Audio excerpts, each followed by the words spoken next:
Thank you for your interest in this book, Jinping Mei English Translations, Texts, Paratexts, and Contexts.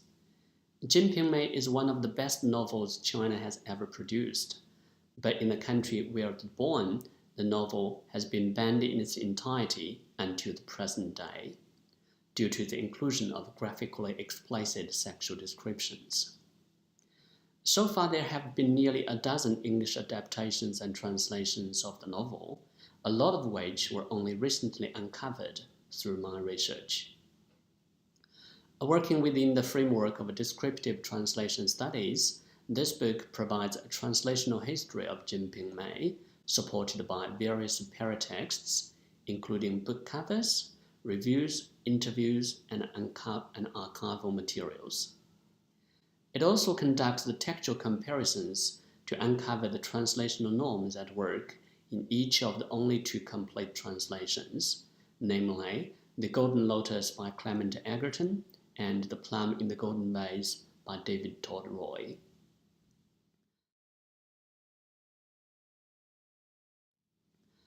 This book is in three parts. The first chapter serves as the introductory part, which aims at elucidating the rationale of the research project. The second part comprises three chapters, which furnish a sociological reconstruction of the translational history of Jinping Mei. Chapter 2 provides a historical overview of all the existent English adaptations of Jinping Mei, with the common thread being the interrelationship between censorship and adaptation. Along the way, you will be reading a lot of fascinating stories about literary censorship in the 20th century Anglo-American world. Clement Egerton's translation is the focus of Chapter 3, in which the network of various agents in the production of The Golden Lotus are unveiled. The best showcase of this is the use of Latin in the English translation, which involves the work of the publisher, the printer, the copy editor, and the Latin translator. This case study owes its significance to not only the complex network of agents, but also the fact that it has never been previously noticed, much less explored, and therefore debunking some popular myths around the Golden Lotus. In Chapter 4, the effect of David Roy's research habitus and capital on his translation, The Plum in the Golden Vase, has been brought under scrutiny. As a researcher-translator, Roy's target text distinguishes itself from all the others in many aspects, most notably in terms of paratexts. In conjunction with the primary data collected from my interviews with Roy, this chapter investigates the academic nature of his paratexts, trying to establish the relationship between the translator's habitus and capital and the grand paratextual apparatus brought into play in The Plum in the Golden Vase.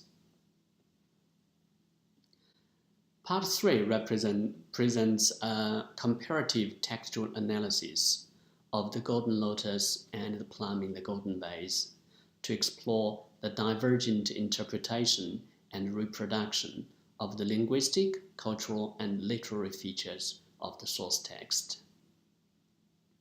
In English translations of Chinese novels, proper names may be the most readily recognizable feature of the otherness, and in Jinping Mei, personal names alone amount to over 1,000. Therefore, based on the linguistic and cultural understanding of the source text, translation of these names is indicative of the overall translation strategy of the translators. According to the contemporary understanding of the genre of novel, the profusion of poems in Jinping Mei is very unnovelistic, which makes the mixture of prose and poetry a most prominent narrative feature of Jinping Mei. Chapter 6, therefore, compares the two translators' idiosyncratic choices regarding the poetic components of the novel. This chapter is committed to unraveling the narrative consequences as well as the social context of the different translatorial decisions as regards the poetic elements. No research on the English translations of Jinping Mei would be complete without scrutinizing the transference of the erotic descriptions. Chapter 7 examines the implications of different translatorial actions on the narrative structure of the two target texts, and concludes with a textual comparison of the translations of the erotic language, especially the abundant presence of metaphors. This project is the first systematic research effort on the English translations of Jinping Mei. Given its pioneering status and interdisciplinary nature, the data, method, and findings of the book will potentially enrich the fields of translation studies, comparative literature, book history, intercultural communication, and Chinese studies. Thanks for watching.